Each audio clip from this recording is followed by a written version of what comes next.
I'm Tucker, I'm Todd, and this is our podcast where we get together and we write stuff.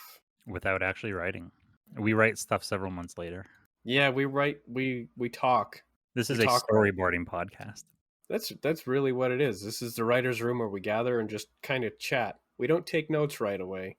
We don't have to. Everything is recorded. That is notes. It's time-released writing. Time-released? Time delay? Release delay? What do they call pills that take a while? Delay Those release? those are yeah, probably. Man, I should learn more about pills by taking a bunch. You'd think you would be an expert. Very amusing. The most. Okay, well, this week... Let's see, that felt like that was loud. The listening to my voice is very bizarre. I had a feeling it off. would become quite distracting. Let me hop into the sketch planning, where I've obviously typed things at a certain point. When was our last episode recorded? That was on the 11th, so I would have started making notes on the 12th-ish. I said next episode we catch up with Bezolbub, Elrond, BS Prowling, etc. before starting Treasure Hunt and finishing the Wet-Ass Pacific. You said Elrond now has full control over Fantasology resources and stuff again, so maybe that's an opportunity to have him travel and collect Prowling. I asked if they moved the space station. You said that's out of their control or out of their power, beyond their power. If anything, the outside takes him farther from heaven than he already is on Earth. Extracting useful people from the outside, though, Elrond can do that now. Yeah, Bezolbub doesn't want to get farther away from heaven. He wants to get back there after all. Bezolbub. How does this work? One thing's for sure, the space station has its own alarm system triggered by restore sequence. Elrond does a shitty version of a Doctor Strange portal. Bezolbub has ways of detecting what computer data is up to. Okay, so I did want to get to the point. What did you think of the bounty hunters that I suggested today? You mean those that dwell in the mountain? Yeah, the quicker picker-uppers. The army of paper towel ghosts. Mm-hmm. It makes sense because it's Elrond. It makes sense because it's a last-minute dead army. Are they guarding over this reforged mop? Oh, are the paper towels guarding the mop? Yeah, because if Elrond reforged the mop, but he's also connected to these paper towel bounty hunters, should there be some connection between the two? Well, see, that's why I was my idea was because if I'm not a huge Tolkien person, and I don't always necessarily follow what's going on in those movies, but my understanding was the sword that Elrond presents to Aragorn was his father's, and it was used to defeat Sauron, right? His father's, like a few fathers back. Oh, it was all the way back, and then Oh yeah, it was back like 3,000 years or something.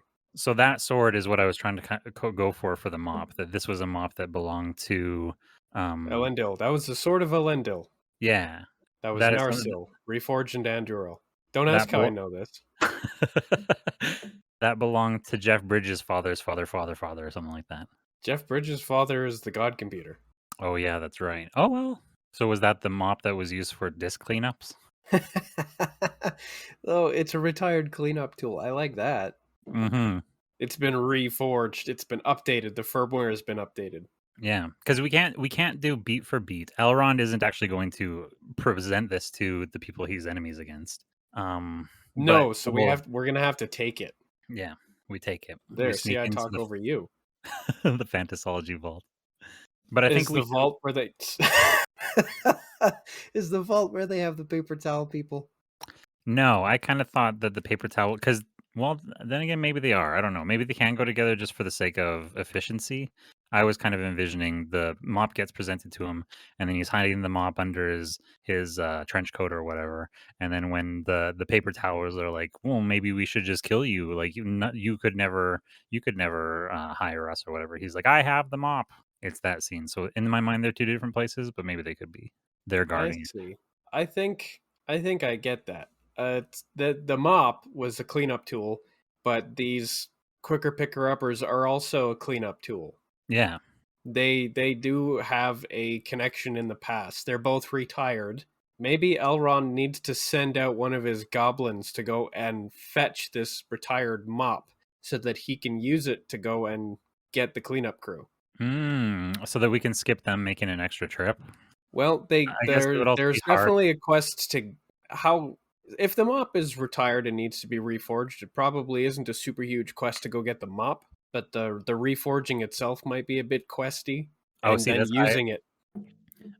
the way that I envisioned it was that it was reforged a long time ago, and now Elrond just has it in the vault as like this is an expensive thing, and we keep it in the vault with all the other expensive things. Like it has value, and that's why it's being guarded or protected. It's already been reforged. Oh, so it's not the shards of Narsil that are just being kept on a pedestal. No, unless that's That better.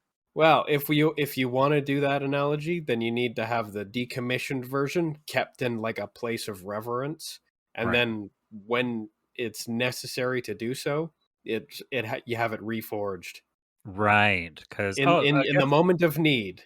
I think that is actually better because then we can do the reforging sequence with the music and the tang tang and whatnot. That like I like those Yeah. montages, if you want to call them that. Yeah, and that's also the opportunity to like we need this rare special ingredient in order to complete the reforging process. So it can become a gopher quest even without having to go and get the pieces of the mop. Right. Oh, and who has the bucket? Oh, dang. I wasn't even thinking about that. We need a bucket and a mop. Is there a correlation to Lord of the Rings that could be a bucket? I don't know. Maybe the bucket has to get thrown into the volcano later. That's kind of funny. Oh, once it's full of like the last remaining milliliters of wet ass Pacific, those have to be thrown into the fires of Mount Poon so that it can't come back. Yeah, maybe that's exactly what needs to be done. Maybe the bucket is actually currently in possession of the paper towel crew, The which bucket is in means possession.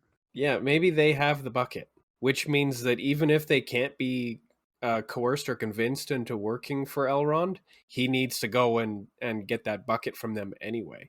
Oh, So there's that's sort of interesting. multiple layers to why he has to go and visit them and reforge this mop. And then when he holds out the mop, the bucket flies into his hand like Mjolnir. Oh yeah, George Lucas It lo- gonna sue somebody. Shit, that was Chris Rock. Chris Rock? Yeah, that was from Jay and Silent Bob Strike Back. Oh yeah. When George he's Lucas like gonna sue somebody. the 13th apostle. That is in Dogma, but in Jay and Silent Bob Strike Back, uh, Silent Bob is dressed as a comic book character, and he actually has a moment where he uses the Force to collect a lightsaber, I don't remember that at all. and he's fighting. Right, and Chris Rock is like a director. Yeah, Okay, I and recall Chris that now. Rock is shocked and says that George Lucas is going to sue somebody. That's so funny. Has George Lucas ever sued anybody? I don't know. I I have kind no of hope idea. so. Um, If you don't protect your copyright, you lose it. So you have to sue people. use it or lose it. Did you see the reboot The reboot of what? of Jay and Silent Bob reboot? No. Is it No, good? me neither. No, I haven't seen it. Oh. Those are the kinds of things that I am anxious Yeah, about. I yeah, I'm afraid to go back and look because I had on the one side I've kind of outgrown them. Yeah, I agree. And on the other side, I don't want to watch it and then be totally disappointed and have even this thing that I've outgrown that's still kind of vaguely precious to me sullied in any way. I don't even know if I could watch a Jay and Silent Bob Strike Back. I like Clerks. I think I like Clerks too. I liked Mallrats. Yeah, Mallrats. I don't know. I really support Kevin Smith and kind of where he went with his career after what was the one that he made a big deal out of? Oh, Make a Porno. Zack and Miri Make a Porno. That was Um, not a very good film. I don't remember much of it. well, it was that movie, and I think the movie that he made. So that movie tanked, even though he thought it was going to be the best ever because there was like no marketing or whatever. And then also Cop Out was his first like I direct this, but I didn't write it, and that tanked also, and everybody blamed him. And he went through a period where he's like, I can't write, I can't do anything, I'm a failure, I'll never do this again. I just want to smoke weed and do a podcast. And then he started making movies based on like goofy sketch premises that came up on the podcast.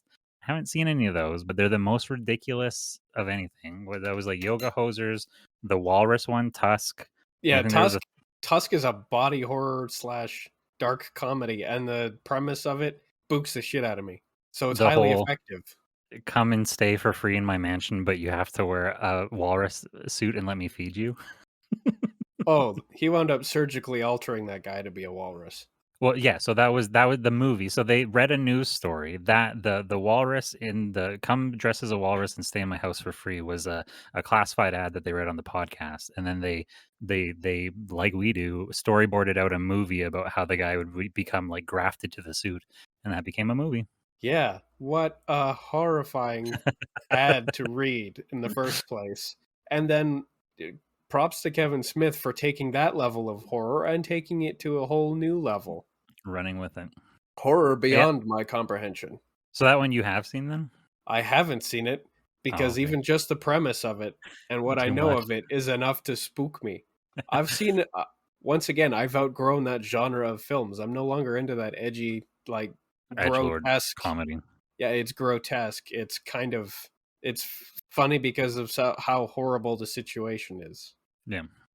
I'd rather have something clever and silly, but generally no harm.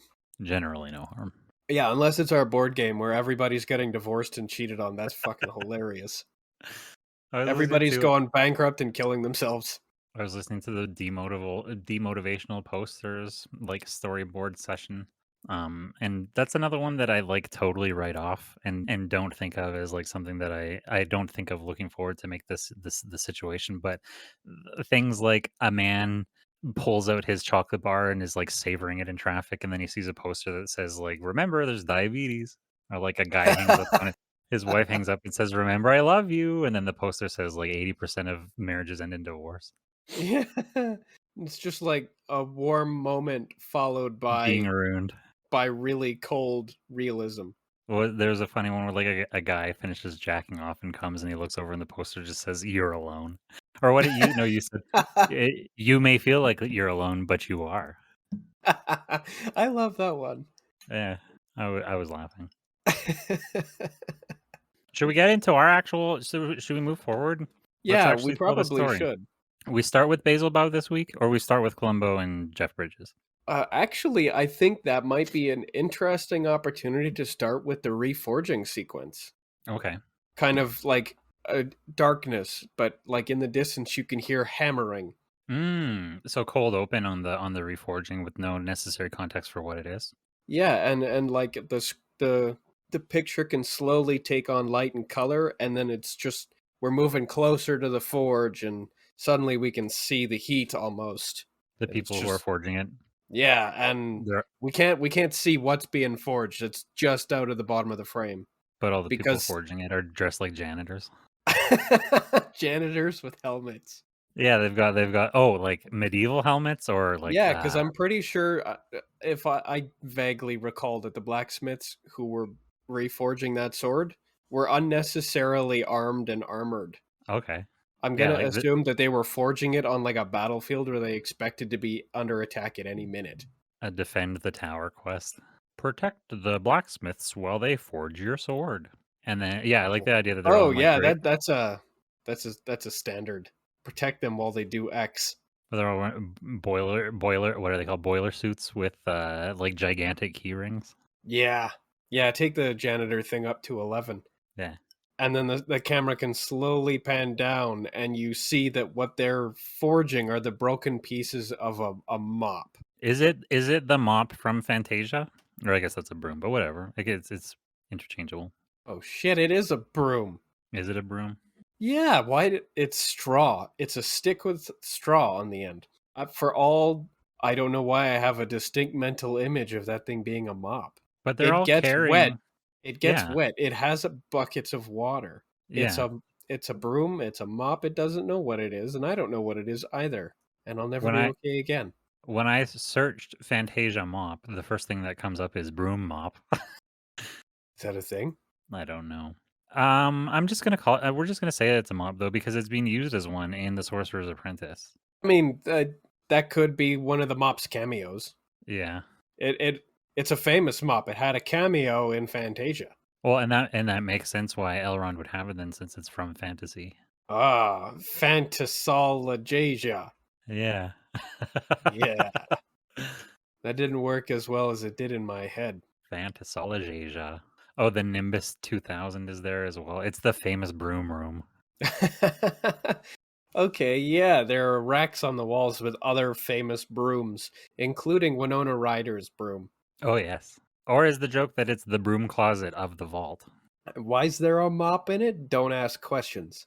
Oh, you're right. Well, we go to the broom closet, but there's nothing in it, so we go to the mop closet. Mops, brooms. We keep them both in the same closet. Don't you? I do, yes. Okay, so we open on the reforging. Tink, tang, Bong. bum, bum. Oh yeah, the dramatic music in the background. Ching, ching, Janitors with bum. large hammers. At least one guy has a big monkey wrench instead, though, or a pipe wrench Yeah, for some reason. he's just hitting it on a pipe, just to like add to the ambiance. Oh yeah, in fact he is personally entirely responsible for all of the metal on metal noise. Oh, he's like the hype man in a Yeah. he's like one of the members of Slipknot. If he stops, there is suddenly no more clanging because what these guys are reforging is a broom with a wooden shaft. That's true. That's so funny. So he is personally entirely responsible for all the clanging and metal noise that adds to the drama of the scene. That would it be funny then to have a moment where all the sound cuts out, like the tinging stops and all of the blacksmiths are looking around like, what the heck? Gerald, like, what are you doing? He's like He distracted with he, something. he drops the pipe wrench and then everybody continues forging, but there's no sound Yeah, for a few moments and then they stop. Jerry, come on. you had Sorry. one job. Then it goes back to it clang, clang, Jang. and then the music resumes. Yeah, I like that. Yeah, right as the first strike brings it back in on the note. On the beat. I enjoy that. And thus, I suppose that's an opportunity for Elrond to enter the room for a report on everybody's progress on the reforging. Oh, that's good. Yeah. Because then we establish where we are and who's kind of overseeing all of this. Does he have a motivation? Like, is it just to restore it, or do they intend to use it for something? Is it like Figure I figure it's not in their interests to let this thing destroy the world. it's so that they can control the. Oh, they were gonna like round it up? Oh, they were going to what's the word? Harness it. They were gonna soak it up and then wring it out into a bucket, and it would be theirs. Yep, if they can't control it, they'll destroy it. Yeah. But Okay. trying to control it is first priority. But it's an outside thing, so Elrond has been tasked with dealing with it. And so, does Jeff Bridges have like an informant on the inside of Fantasology still? Like, is there a reason that he would know that it's been reforged or being reforged? How did he hear news about it? Does Jeff Bridges know about it at all? Well, I feel Or like does Elrond later have to present it to him? Well, why would Elrond present it to Jeff Bridges if they're now opposed? They're not necessarily opposed. Jeff is just a free agent. He's been let go. Yeah, I guess that's true. So does Elrond call Suppose him for in? instance that it proves impossible to control it. Then they need to destroy it. Why not send somebody we regard as disposable to do it? Oh, that's interesting. And it can also serve as a like prove that you're still on our side kind of thing. Whose side, though? On Fantasology's side, if they're like here, even though you are no longer, you're like a free agent or whatever, prove that you're still aligned with us by taking out this monster for us. Is that what you're saying? He's disposable, so he can go take out the monster. No, if they're going to assign him to destroy it, because Columbo and Jeff Bridges are already on the path to try and stop that thing. So they don't need to be convinced to stop it. They're already trying to do so. It's possible that they simply need to be better equipped, and they will be everybody's best chance at getting rid of it. So does the rest of Fantasology know that Columbo's with Jeff Bridges? I don't know if anybody knows that Columbo's with Jeff Bridges or that Jeff Bridges is even currently pursuing the WAP. But everybody's got their own plans for it. And these are Elrond's plans. Either capture and control it or destroy it. Does he texts Elrond texts Jeff Bridges on his flip phone, and we make a bunch of Departed references to like playing both sides and whatnot. Interesting. He gives him the broom in an envelope marked Citizens Trust. You need 2 agents to do a Departed. Yeah, that's right. Yeah, Who's you our would need second? to. Okay. What? Do we do that right now? Are we setting this up, or should we put this in the premises where we tuck it away? Yeah, maybe we should tuck it away. Because I do like. I don't know where the other agent would be. He would be in one of the orders, probably. That's not a bad idea. Agents playing against each other in the various orders. Yeah, I don't know. We'll come back to it. Let me put that in the thing. Do a departed. Do a departed. All right, so we have Elrond overseeing the reforging of the mop because he knows that it's a weapon capable of, at the very least, threatening the Wet-Ass Pacific. He's been tasked with either taking control of it or destroying it. Bezolbub has set him up to do this. Right. Okay, so they get called into the Fantasology Vault, they're all there together then? Or just Jeff Bridges goes in by himself? Jeff Bridges doesn't go there at all. Oh. Okay, how does Jeff he receive... Jeff, that's a later thing. Okay. This isn't being reforged for him. Right. Okay, so what's the order of events? We're in the room where we're in the Elrond forge comes with in. our Yeah. janitors. He got his update. Yeah, and Jerry the janitor, he's got his pipe wrench. Mm-hmm. He should definitely talk like Jerry Seinfeld. Well, I'm just over here banging on a pipe. I was listening to that cast again the other day. Jerry, calm down. The one that gets me over and over again is Elmo talking about liberals. I don't know that one, but I'll familiarize myself with it now. Oh, where it's like, what's it called? Yeah, I think you can just search SJW Elmo or something like that. It might even be liberal. I don't know. Leftist Elmo. Whatever. It's not blue fuzzy people causing all the problems. You don't see blue fuzzy people complaining. I called the police and I sent them over there and I said, I'm going to have a social worker show up because you've got mental problems. All right. Jerry's banging on the pipe. He's done banging on the pipe because Elrond is in asking for an update on their status.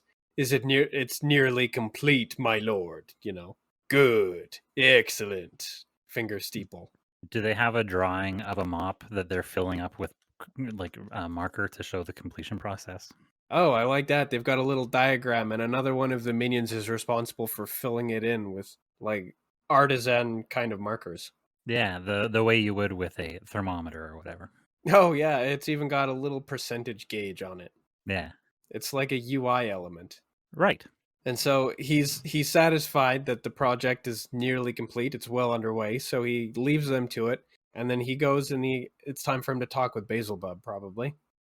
But as for giving the mop to Bridges, that's plan D.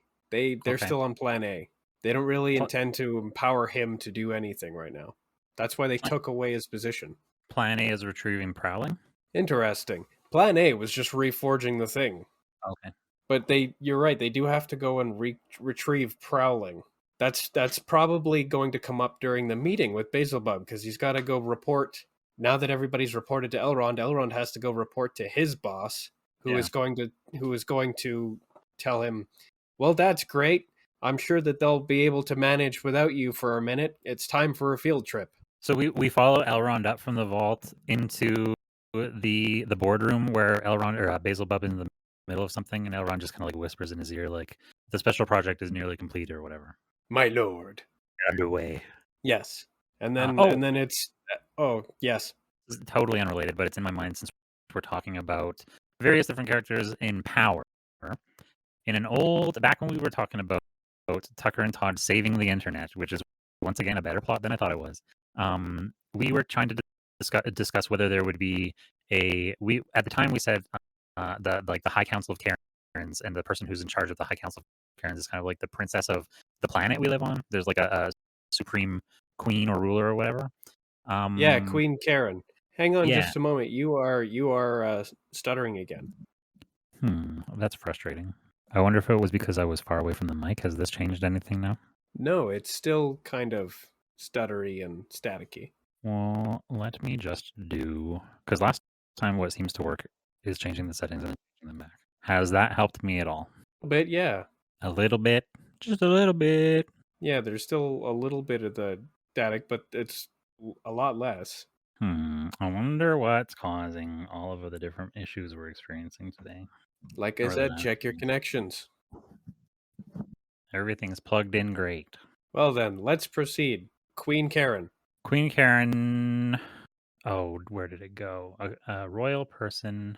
Nope, gone now.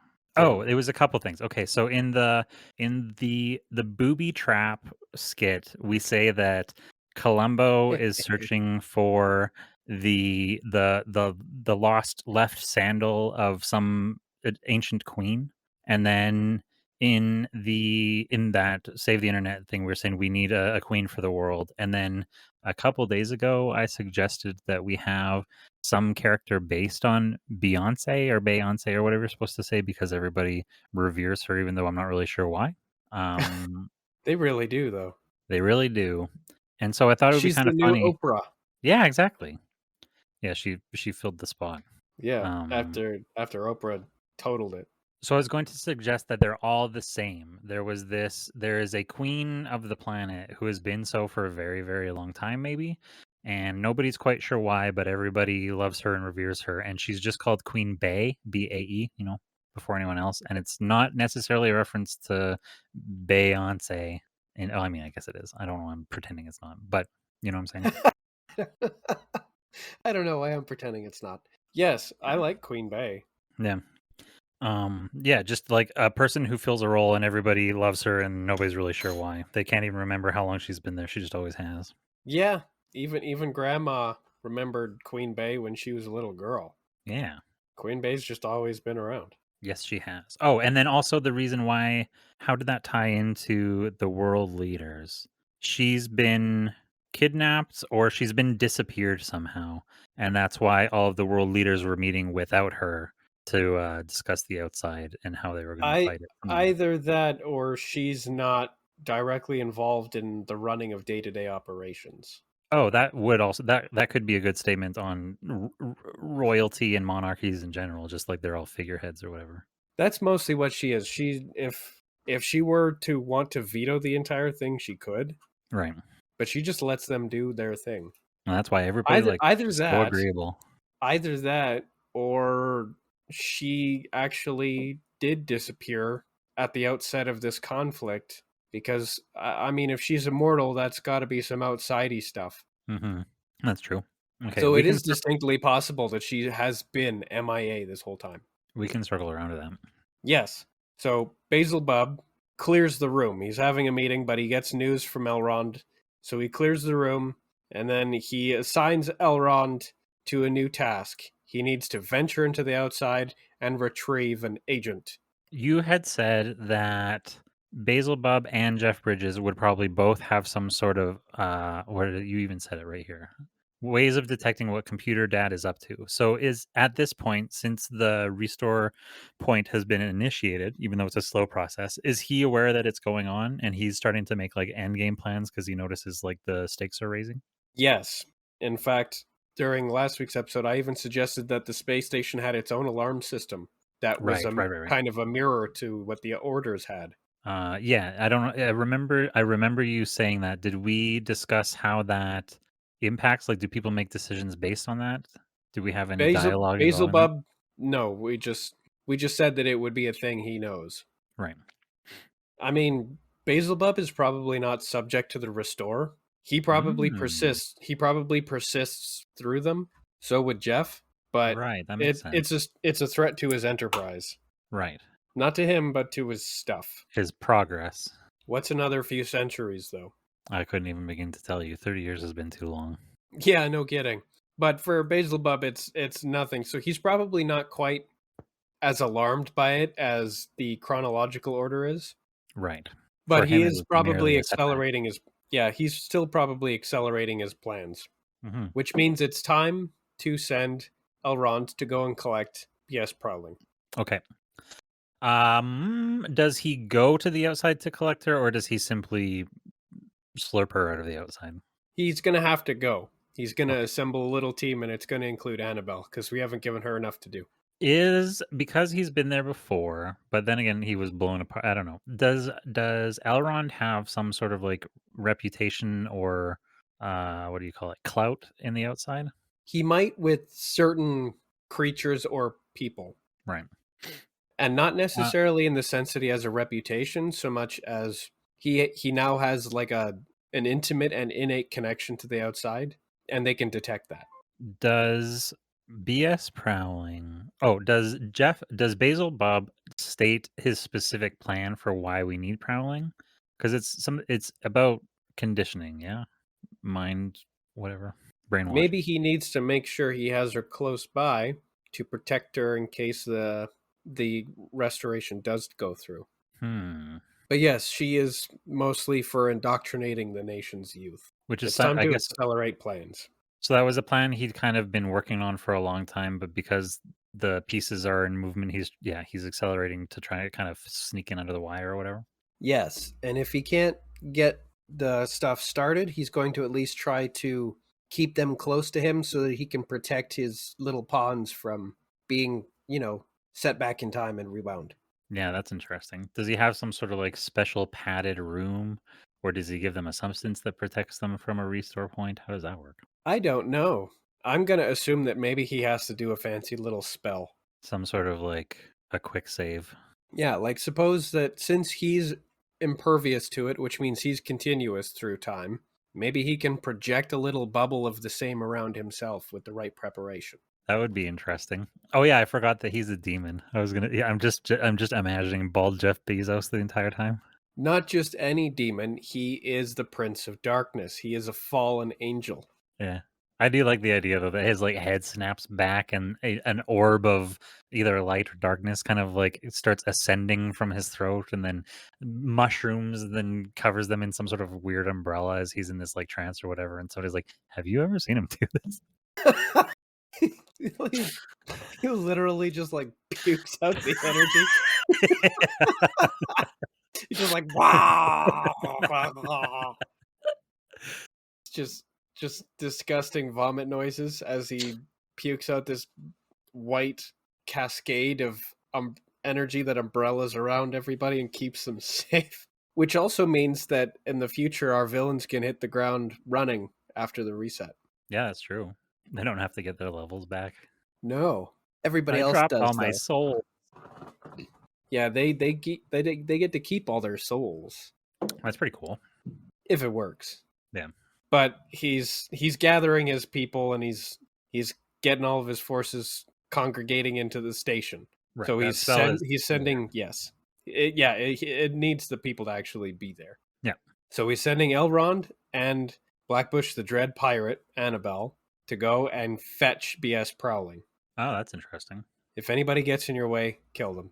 Does he? Oh, that was what I was gonna say. Instead of the queen disappears, I was gonna say, once the chaos took over, like once the chaos event started happening after Fan of Tea Island, after she found her stroke waffle, Annabelle Blackbush took over. She kidnapped the queen and took over as the queen of the world.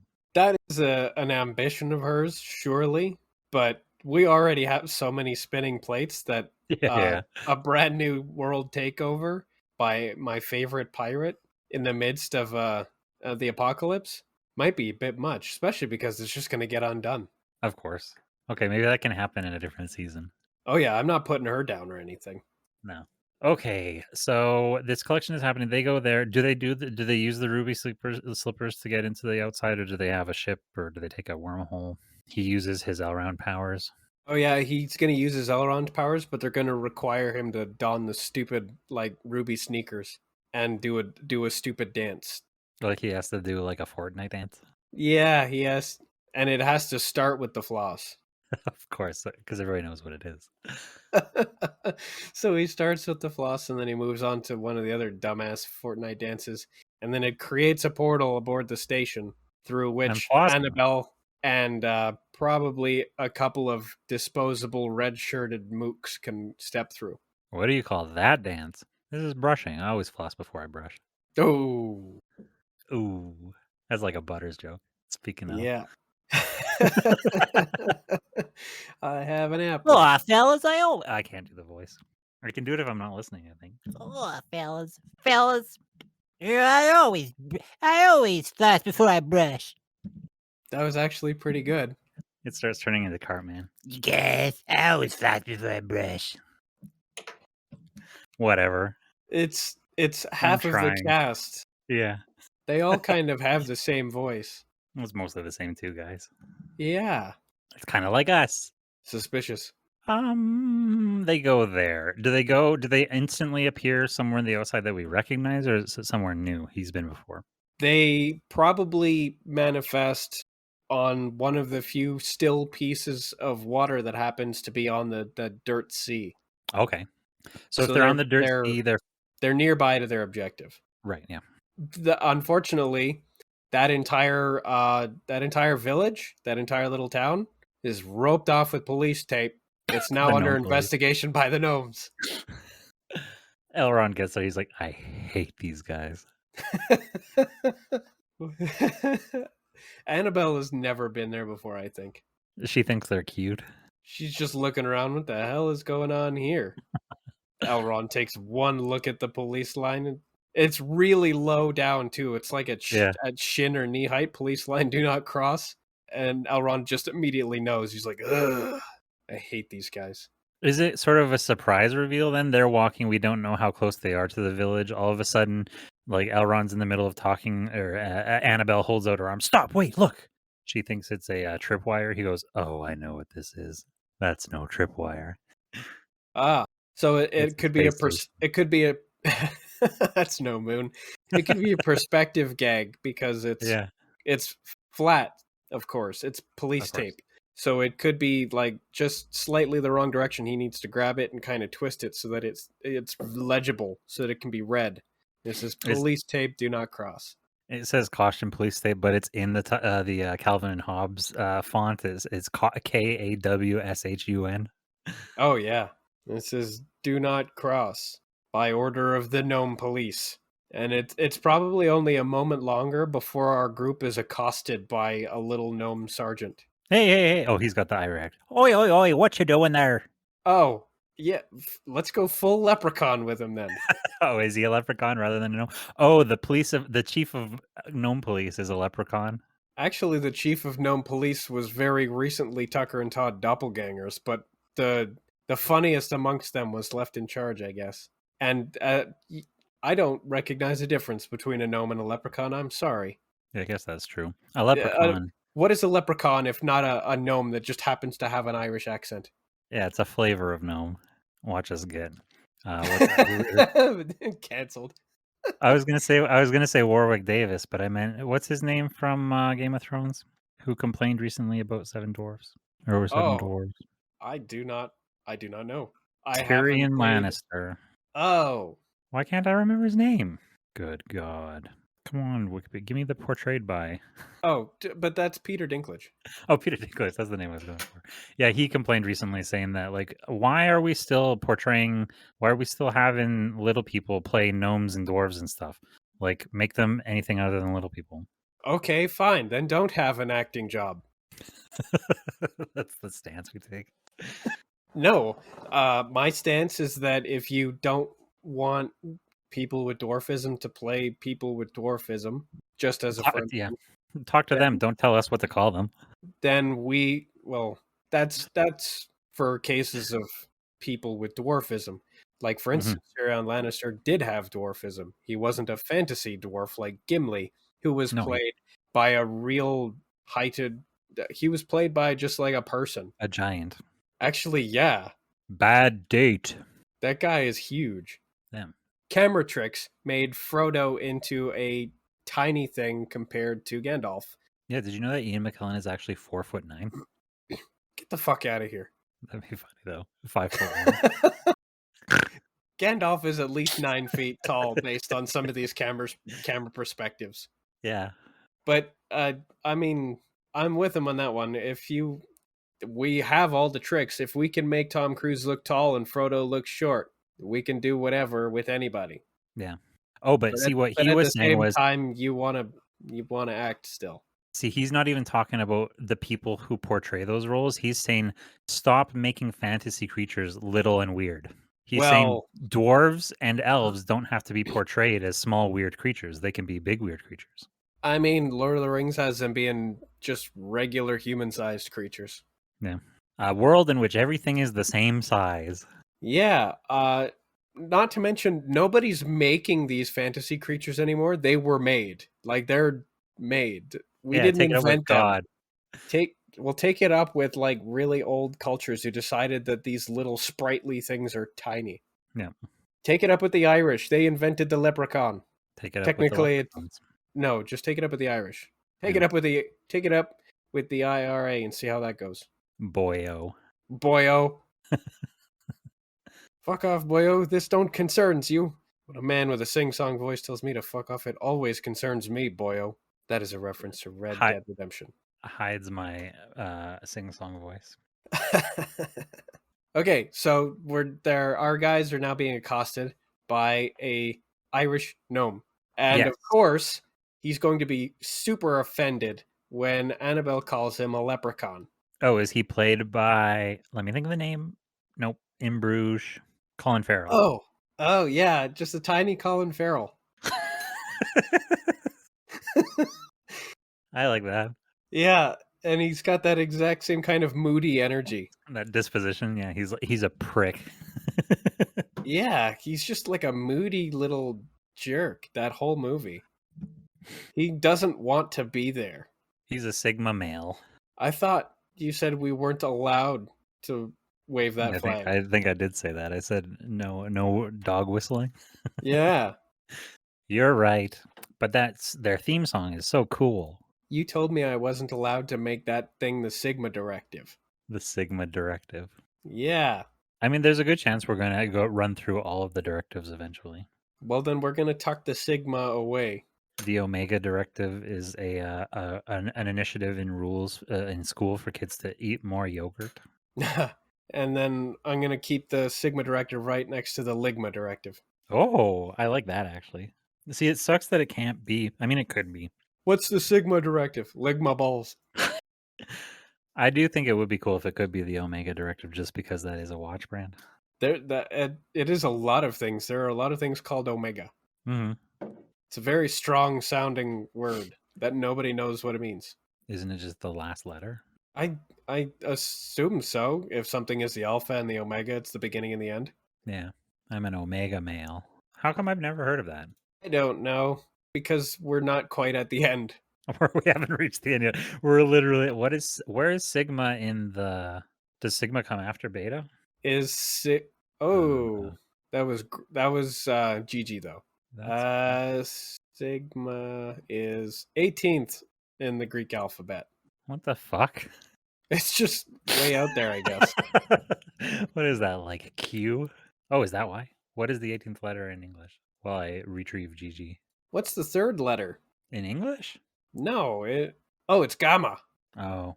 Alpha, beta, gamma. I thought gamma was the fourth and delta was the third, but it's actually the other way around. I have delta confused with 3 because it's a triangle. Oh, that makes sense. Yes, but it turns out that gamma is 3, or it's the third letter. Delta is 4th. We opened the wrong. Epsilon. Which one is epsilon? The 5th letter. Okay. I was gonna say we at some point open the wrong door and discover the what are they called? The subjects of the Pi initiative, Pi directive. There is pi, 16th letter. Yeah. I love pi. It's just a Pi room. Omicron, 15th letter. We're learning so much. Yeah, but I'm trying to find which one of these is Sigma. I thought you said 18th. Or are you doing like correlation? There it is, 18th letter. Okay. And then it's right before tau. And then there's upsilon. Phi, chi, psi, omega. 24. That's interesting. 18 in our alphabet is R. I don't know why that matters. I'm just fascinated in correlations and whatnot. I'm just fascinated by all the sounds of these Greek words. Yeah. Greek, what a fascinating... The world's interesting. Their alphabet. Everything else I don't care about. Sorry, Greeks. You like their alphabet and nothing else? Yeah, I'm just going to keep that, and the rest, I don't want to say I'll tuck it away, because that implies I'm going to keep it. Well, everything else cool about... Well, not everything else, but at least the food. So much cool about Greece is stolen from Turkey. Yeah, which means we can keep the Mediterranean in general. Mm-hmm. So yeah, Irish Colin Farrell, little Irish cop. Obviously, he's going to bring out the Billy Club because he's an angry little Irishman. He's going to do so many stereotypes. Yeah, the gnome cops have already demonstrated a proclivity for just hitting people with their clubs for no good reason. So it's going to continue. So But the thing is now he's going to try and smack a hardened space pirate with it. He smacks her wooden leg, it just tonks off. She doesn't have a wooden leg. I couldn't remember. No, I think what's going to happen is he's going to be like, "Did you just call me a leprechaun?" And then he's going to draw the billy club, and then the screen's going to go black. Oh, I like that. And then they wake up like bound back to back. No, I was thinking that later this gnome would be waking up with like one eye swollen shut, and he'd be seeing stars. Oh, I guess that makes sense. Because Annabelle kicked him in the fucking face as soon as he drew his stick. Like she is probably the only person who's really super capable of committing immediate, unprovoked acts of violence. Yeah, she has the instincts and the reflexes and no inhibitions. Yeah, she's got no scruples. Yeah. This guy drew his little whacking stick, and she's got a job to do. So he wakes. It probably can be framed so that, because it's what we've usually done. As soon as the bad guy draws a weapon and everything goes black, it's usually the screen fades in back on our protagonists of the scene being, at their mercy.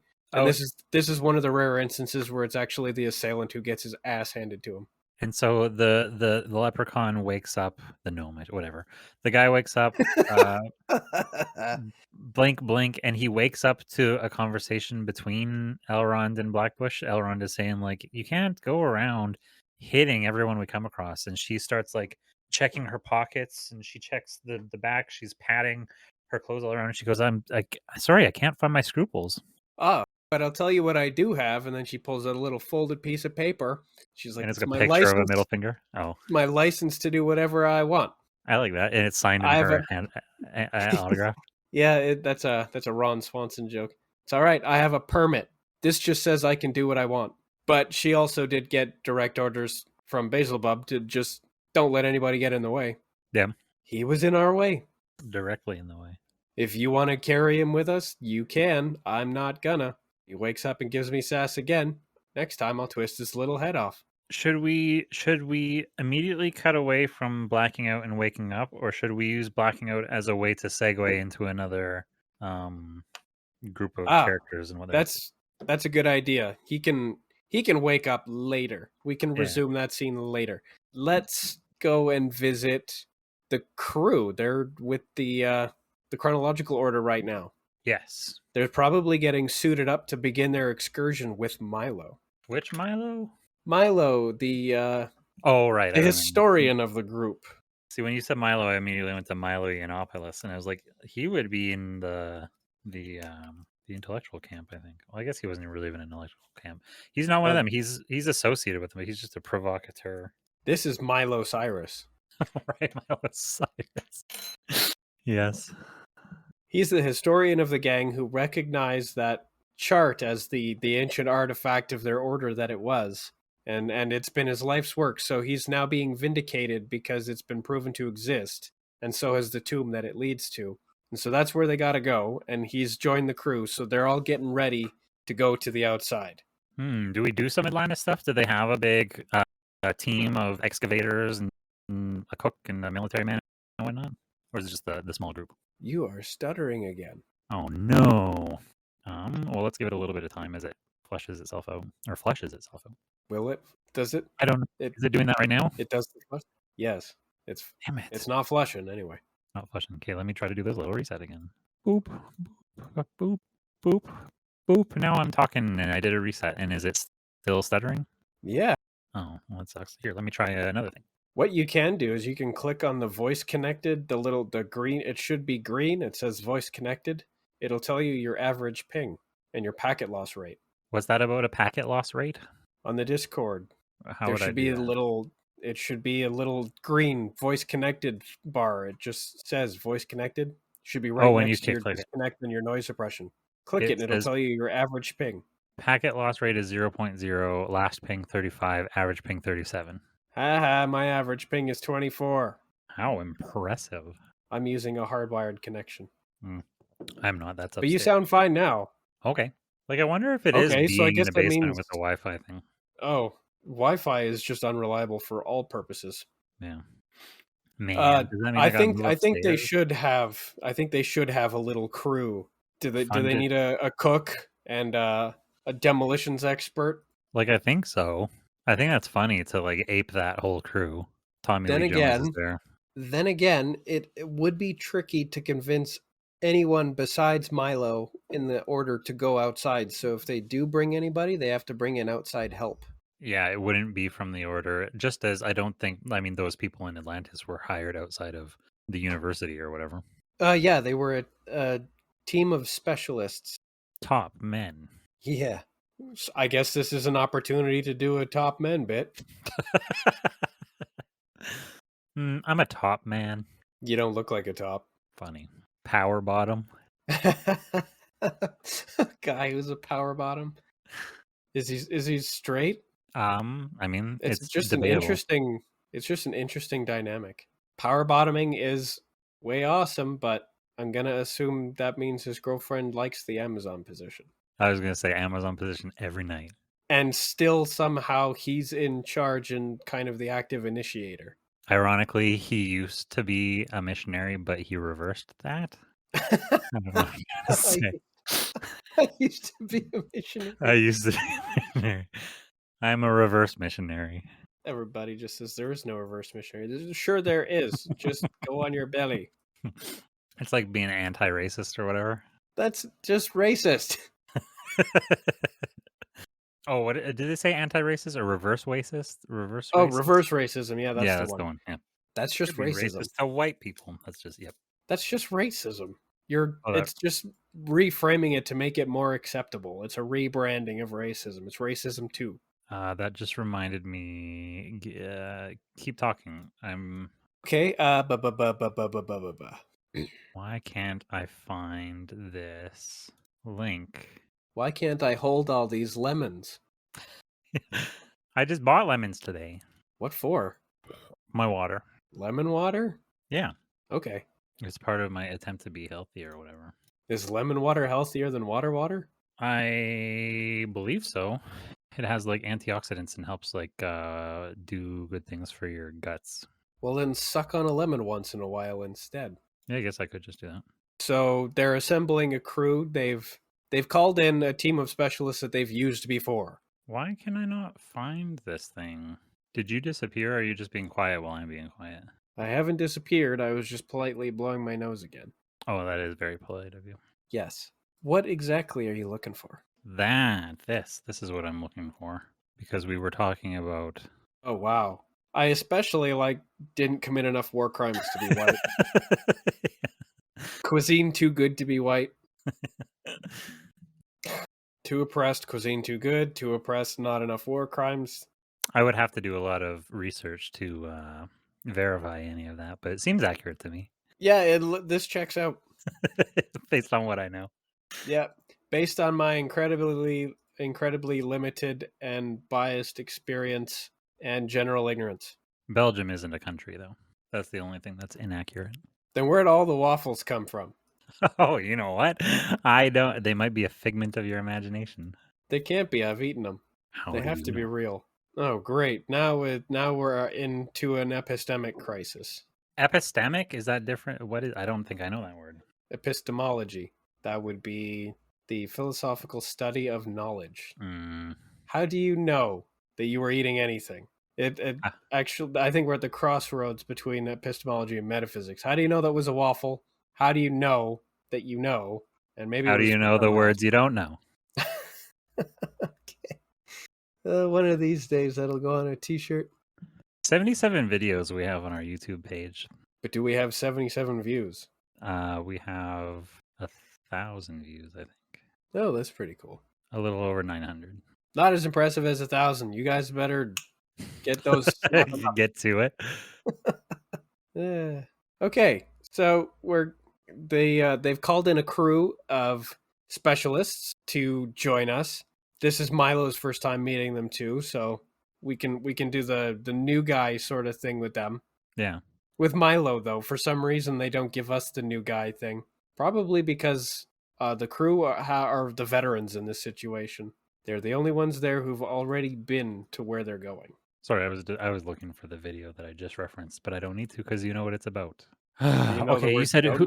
How do you know the words you don't know with the song and whatnot? Yeah.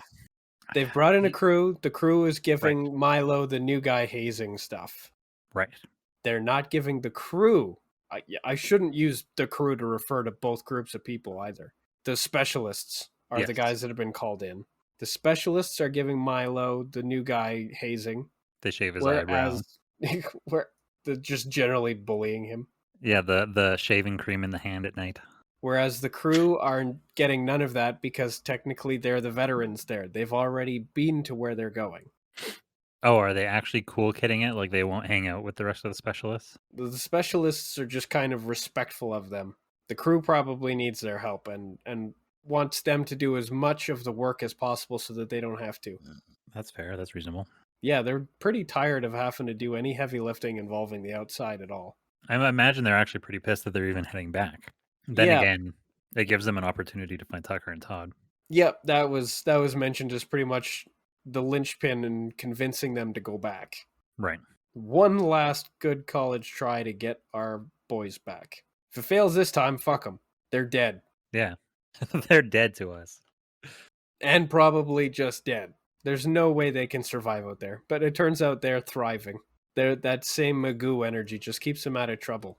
So they're probably gonna get all together into one of those nondescript order vans that they happen to have. Big white van.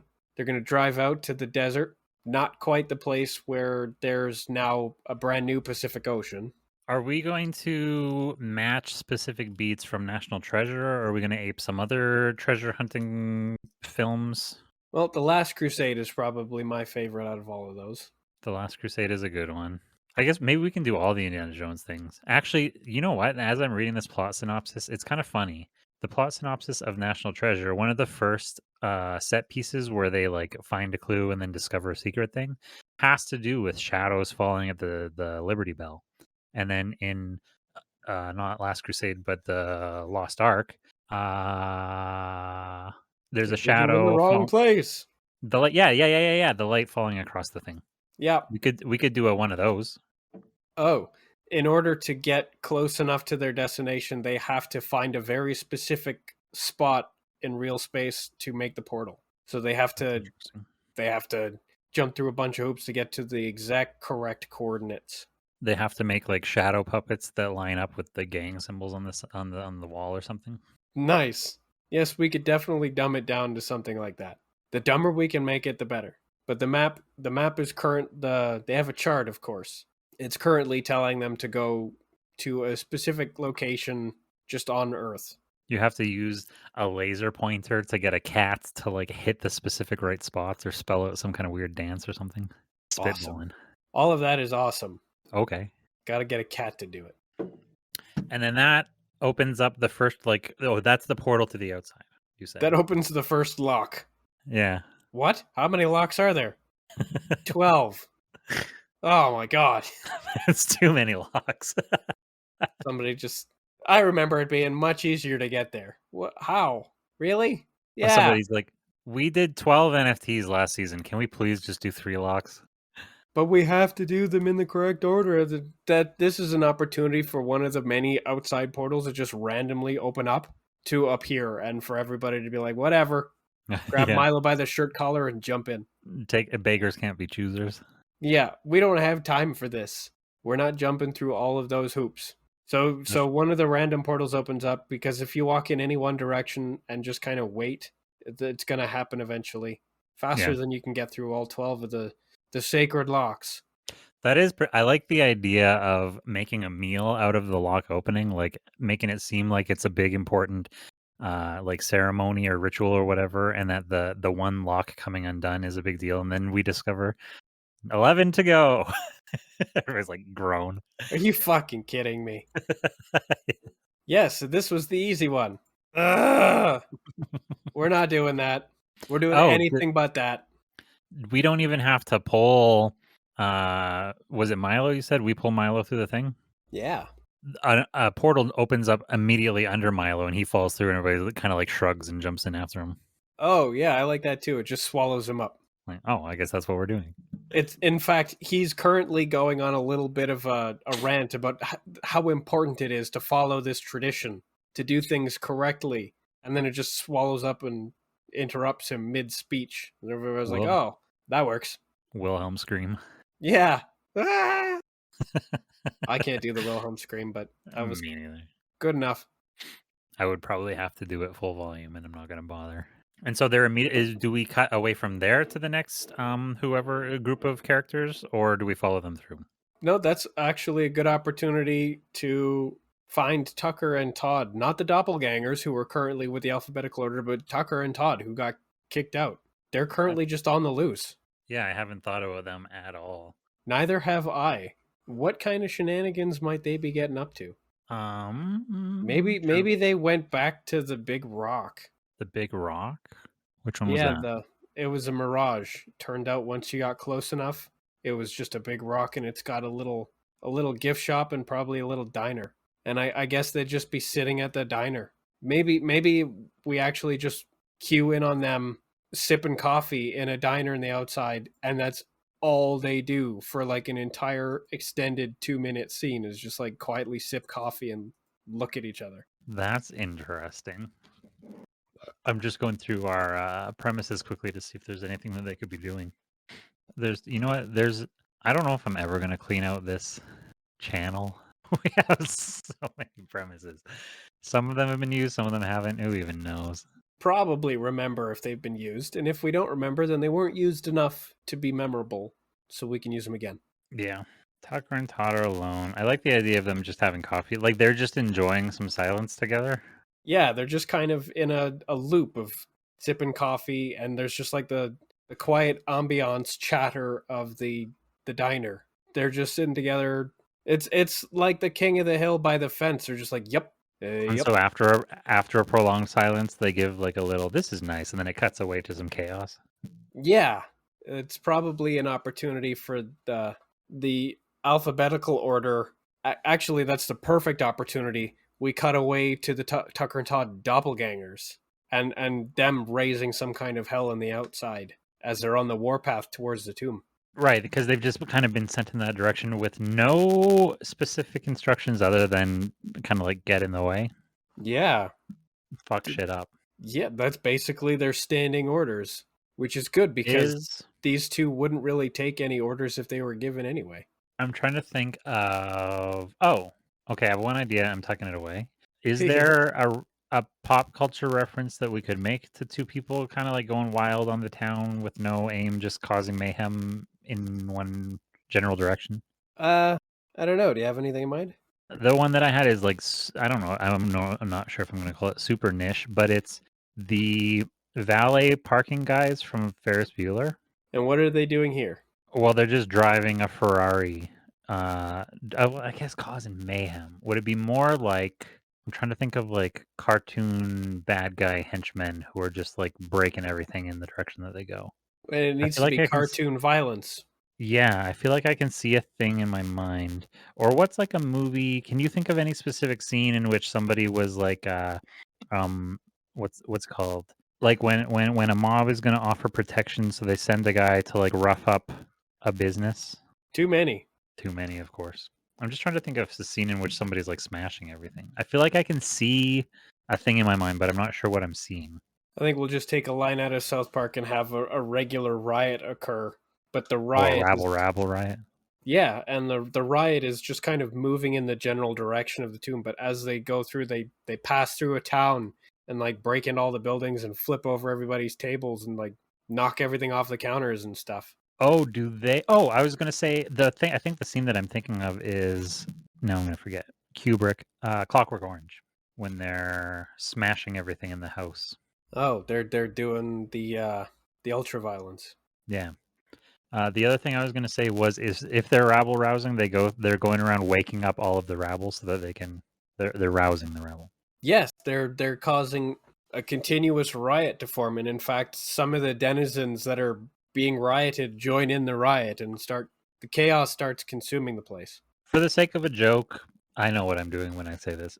Are they actually rubble rousing? They go around like waking up a bunch of scattered rocks to cause problems? Or do they just have to knock them over? Maybe. Or it's Barney rubble. They produce rubble. Oh, everybody's saying rabble, rabble, rabble, and Barney comes out of his cave or whatever. And they're like, no, rabble. Oh, carry on. Oh, all right, Fred. He's in there with Wilma. Yeah, Fred doesn't know. that old gag. Yeah.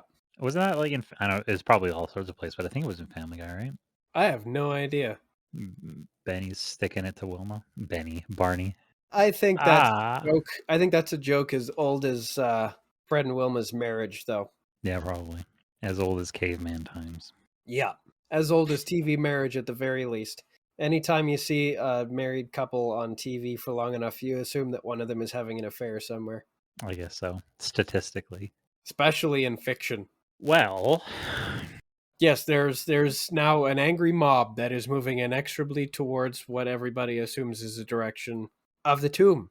Does the group with Milo and the crew and the specialists, they just got swallowed up by a portal. Do they come across this mob, or do they see it in the distance, or do they interact with it in any way? Do they miss it? Are they actually behind?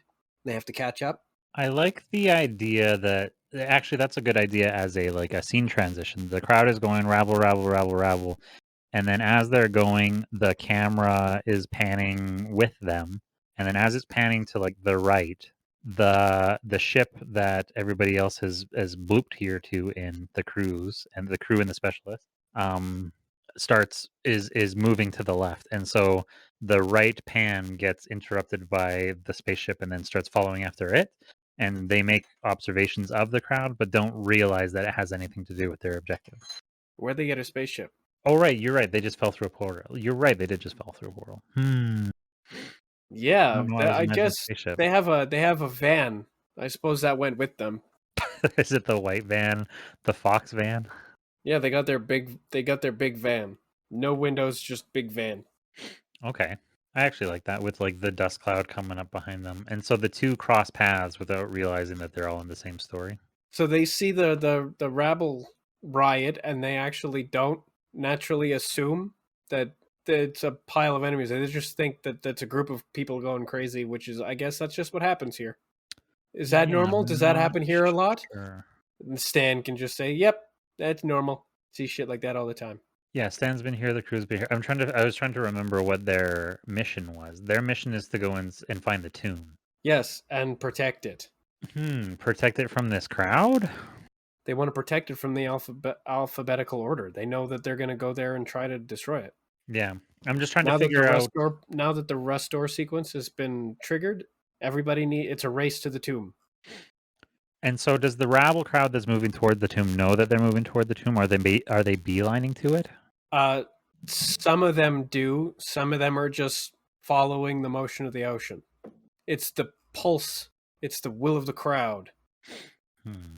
It's a tactical decision to create this mob, this destructive force that has more overall, manpower than the alphabetical order can bring to bear on its own.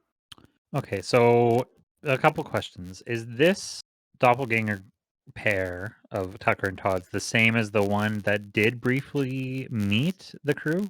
Yeah, they were in charge of the gnome cops. They were brought in by the alphabetical order.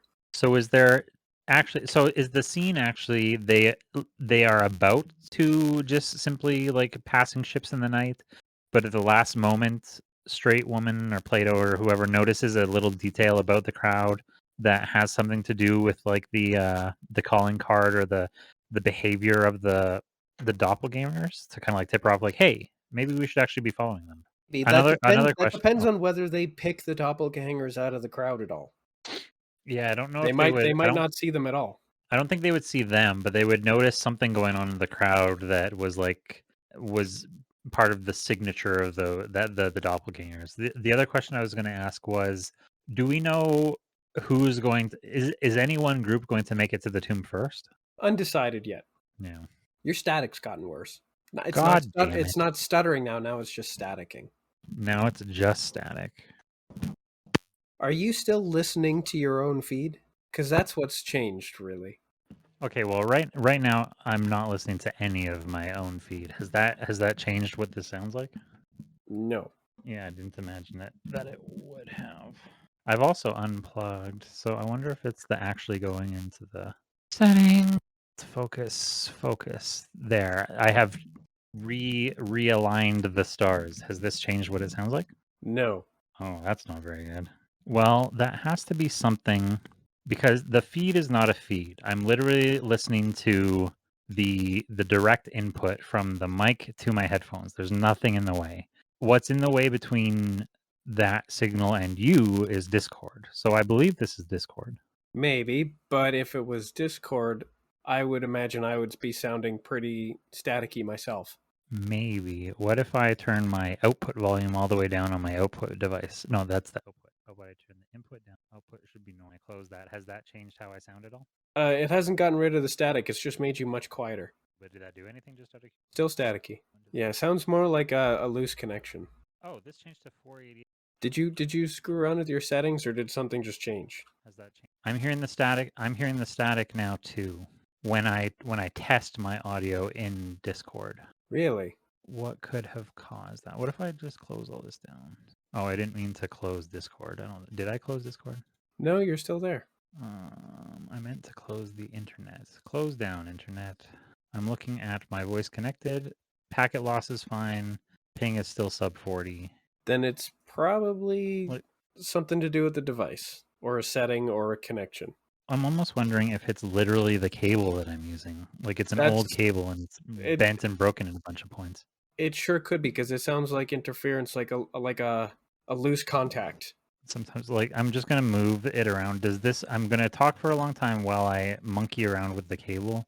I'm just like twisting it in different variations, and I'm just curious if, as I'm twisting it, like here it's over to the right, here it's up to the top. Now I've moved it over to the left. As I'm moving it around, has my voice quality changed at all? No, it's been consistent. I wonder if it's going to be in the recording. If it's not, that would be weird. That would be weird. I've changed a couple settings. Oh, I'm doing a couple things. Is this just changing the volume, or is it changing the quality of the signal? Just the volume. That sucks. I think it must be the cable, because I haven't changed anything this entire time that we've been talking. Might be. What if Did you do something? Well, I was gonna try to reverse it, but you can't reverse it because it's like female one way, male the other way. Gross. Oh man, I really don't know. It's actually gotten worse. It got worse? How is that possible? I have no idea. It's just more staticky now. That almost makes me wonder if that is the cable then, because I've just been monkeying with it and it's been maybe getting even like broke down even more than it was before. That's so sad. Do I have to go buy new cables? Do I have to get a new mic? I want your mic. I really like this thing. Well, I mean, we've got 9 minutes left, and if it's just going to be like this for the rest of those 9 minutes, then we're wasting time. So should we just wrap it here? I think we were in the middle of a thought, but if you'd like to put a pin in it for now, we can pick it up. I mean, can you even remember what the thought was? We were trying to figure. Everybody's heading towards the tomb. We were figuring they've arrived in the outside. They've got a map. They noticed. They're like, which way do we have to go? And he's like, and now that's an opportunity to say, actually, we have to go in the same direction as that angry mob. Dun dun dun. Yeah, that's a good way to leave it off. And everybody knows the direction they're going. Yeah, and there's like conflict on the horizon. Yeah, literally. And if we had more time, I would have included a scene where somebody tries to use the mop to kind of tame the Wet-Ass Pacific. Like they're already getting started. And I like the idea of the cliffhanger, because where is the Wet-Ass Pacific? On a rampage. Already. Somewhere. Is it in the real world? Yeah, oh yeah, it came through right, last it fell episode. through it, Splashed, I remember. Yeah, we didn't even address that this one. We meant to. We took too long working on other things. Yeah. Maybe they didn't even see the rabble crowd. They just see the dust cloud off in the distance, and in the theme of like moving towards an explosion, they're like, that looks like it's something. In the direction of whatever that is. Yeah, well, go that way. What's the worst it could be? And then the perspective catches up with the rabble crew all over again, and they're just trashing an entire town. Yeah. They're just follow that trail of devastation all the way to the tomb. Easy peasy. And actually, maybe since they're getting distracted with devastation, they're getting caught up in these towns ransacking them. That allows the crew to move ahead and beat them to the tomb. So maybe they can't maintain their momentum, and they slow down at every town in order to flip over all the tables. Yeah. Maybe. But then the crew will get close enough to see that it is an angry mob. But what? the crew will get close enough to see that it is an angry mob. Yeah, but I think the cliffhanger for this episode is let's go in the direction of that dust cloud, and then they'll figure it all out later. Angry mob is next episode. Yeah. So which way? That way. In the same direction as that ominous dust cloud. Ominous dust clouds always mean something. Yes. And that in this case, it means that's the direction we're going. Yeah. So I'd like to end this recording because I don't want it to be 10 minutes of me talking in static. So thank you, everybody, for joining us. Yes, thank you, everybody. We promise to address this. We promise to know that it exists. We'll see what happens going forward. That's my promise. Yeah. Thanks, everybody, for joining us. Join us next week. Tucker Talkcast. Have a good night. Good night, everybody. Fuck Tucker. Tucker sucks. And fuck Tucker's friend, Todd.